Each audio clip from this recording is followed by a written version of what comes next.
Правильно? Слушай, премьер-министр отправляет письмо, такое письмо там написано. Почему не предупреждали? Должны предупреждать. Письмо такое, блин. Это очень просто, тут недосконально написано. За полчаса вообще-то не решишь, чтобы закрыли границы. Нет. Так не объясняют, это коротко так. От кого это? 19 часов. За полчаса вообще невозможно границу закрыть. Авиалинии. Большим удовольствием. И так далее. Выполнила свои обязательства. Но, к сожалению, 19 часов. Диктофон да мон? Диктофон да. Диктофон да мон? Я минут ака. Я минут. Нафамидум.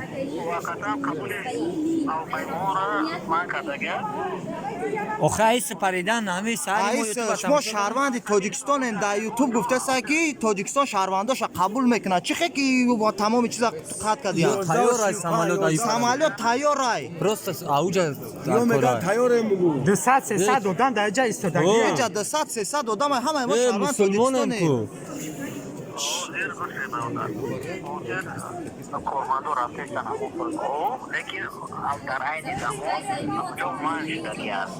охе ҳами сари ба чи ба саҳар нагуфтан ним саат пешакӣ мегане бародаргӯш ку мо тоҷикем охе саҳри мо ютуба тамошо кардем гуфтан ки айс мумкин ай рафтан то 23-юма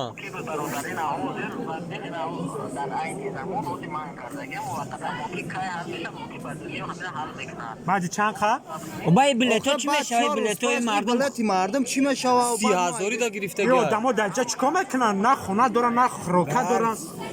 ҷои хоб нестем ای مرد که خوبی مردم 30 و چند هزار تا 50,000 را بلند گرفتن 300 одам ҷа истодагӣ ай 300 одам охи гап уҷа дастум скилкока нест. деста гап дастум нест. охе бача даи одамо на хона доранд, на хӯрока فازی доранд. ما این هم مرا سپردگی ما در بیرون ما کجا بریم ملت اینا خودی شما ما. نگهبان ما در شهر مردم شما ما دیگه کجا بریم اینا حاضی او، ملت خودی ما. تو بگر ادرس ده باید ادرس میپرید کو اکا تو بگر اینمی نیم ساعت پیش ادمینی چش کردن تا بگر ولینی بد کو ای روی کی چه خیلی بد همون خبد اکا ما همه از پردگی ما در ایرپورت امجا نداریم دیگه بریم дуна шаб чӣ ба одаморо рӯй кардан наход дар ним соат қонуна қабул кунад печата бизанад рӯй О. кунад бачаи чӣ хеле мешавад. миллати хитонам хеле این ایوی تاجیکستان همه چی در تو رادیو اپوزیسیون همه میگه که تاجیکستان شهرونداش قبول میکنن چه خیلی قبول میکنن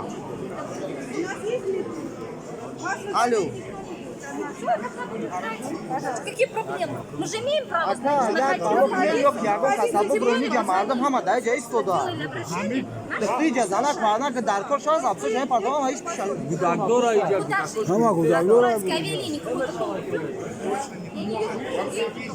молодого человека, который якобы представитель, и который грубит и хамит всем. Хотя мы клиенты, а представитель в первую очередь. Алло. И обращаться очень вежливо.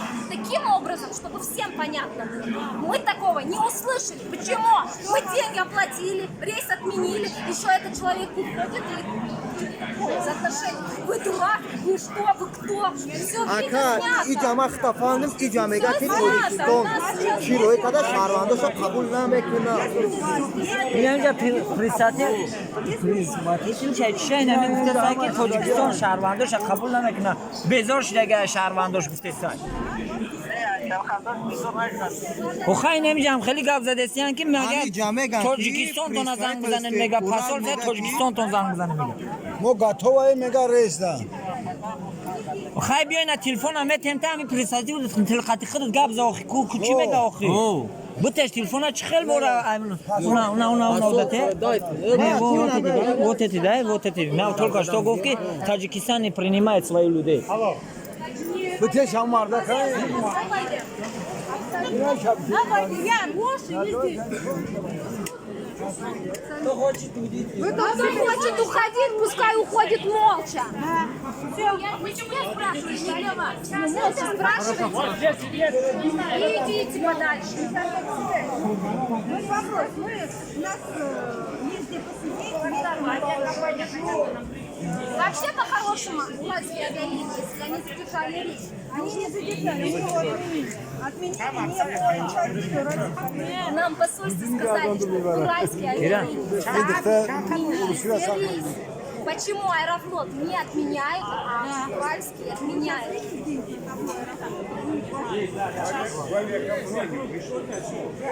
И при том здесь в письме не указано, сколько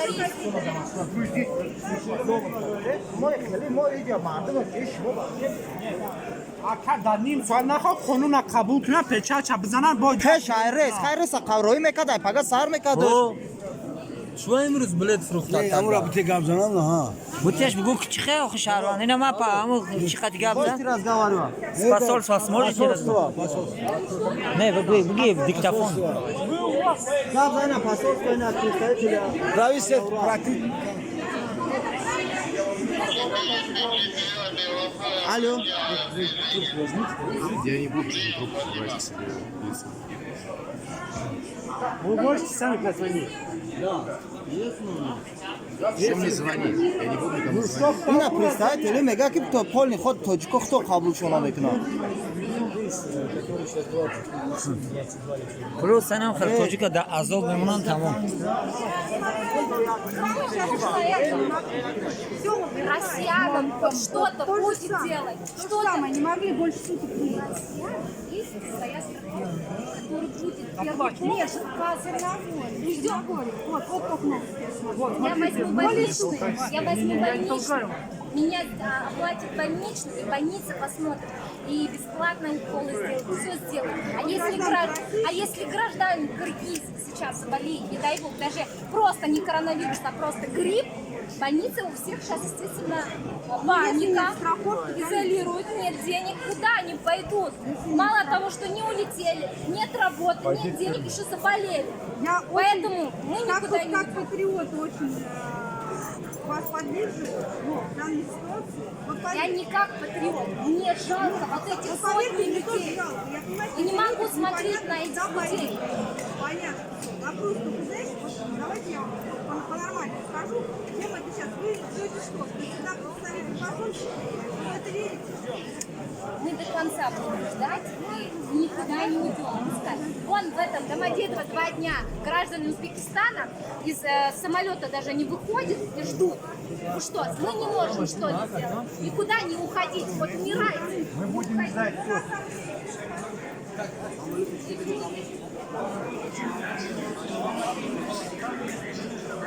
Я вам по-русски говорю, ребята, сейчас закрыта граница. Граница закрыта. не знаю не нам куда теперь пойдем у нас уже увольняют Давай, например, заклад, где вы приобретали билеты, туда сдавать, и все, возвратят вам деньги. мегрезан ай камерасиро ай камера мегрезан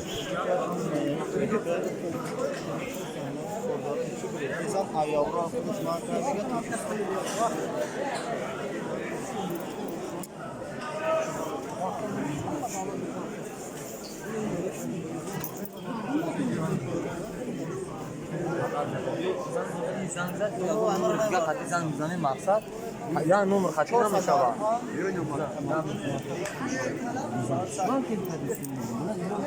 занг буза қатшон хеле ба хубӣ гав наза буги мардими тоҷик чикор мекунад на хона дора на дар дора 35,000 да ба билет гирифтагиян 50,000. то 50,000 билет гирифтагиян да даш мондагиян чикор мекунад номер биҷои асол суян маско одамо 50,000 ба паридагия не не ҳамаш инамиҷа азоб дам 495 495